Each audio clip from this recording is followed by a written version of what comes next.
દિવ્યાંગ ફાઉન્ડેશન નોંધણી number F22-081 Ahmedabad દ્વારા સૌરાષ્ટ્ર યાત્રા યોજાઈ, જેમાં દિવ્યાંગો રિસોર્ટ જેવી સુવિધાની અંદર સ્વિમિંગ પુલમાં નહાવાનું, જીપ સવારી કરીને જંગલ સફારી કરી અને રોપવેની અંદર બેસીને મા અંબાના દર્શન કર્યા.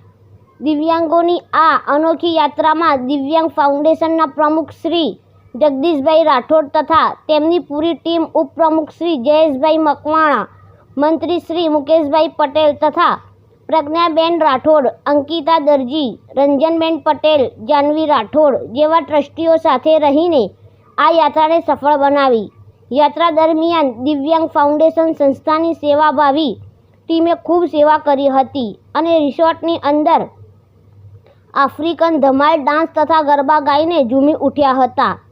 યાત્રા દરમિયાન મદદ કરનારા દાતાશ્રી કાંતિભાઈ ભુવાજી, વિષ્ણુભાઈ દેસાઈ, કૃપેશભાઈ પટેલ, ગીતાબેન સોજિત્રા, કાલુનાથ યોગી, ભાવનાબેન સથવારા,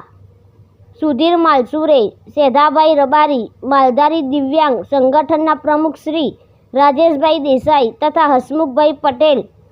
જ્યોત્સનાબેન પંચાલ, હરેશભાઈ પંચાલ, મધુબેન પંડ્યા, કૈલાસબેન રાઠોડ, અલકાબેન પટેલ, કનુભાઈ પટેલ તથા સેવાકીય પ્રવૃત્તિઓમાં પારસભાઈ સુથાર, વિનોદજી ઠાકોર, સ્મિત રાઠોડ, દેવ્યાંશી યોગી, આર્યન સથવારા, કુશ દેસાઈ, હેમાભાઈ જેઓના સેવા કાર્ય થકી યાત્રા સફળ રહી હતી. દિવ્યાંગ ફાઉન્ડેશનના પ્રમુખ શ્રી જગદીશભાઈ રાઠોડે જણાવ્યું હતું કે અમારી સંસ્થા દર વર્ષે અનોખી યાત્રા કરાવી દિવ્યાંગોનો ઉત્સાહ વધારે છે અને આગામી દિવાળી પછી દિવ્યાંગ ફાઉન્ડેશન દ્વારા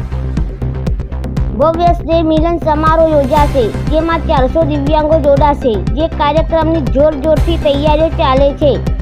એમ જણાવ્યું હતું.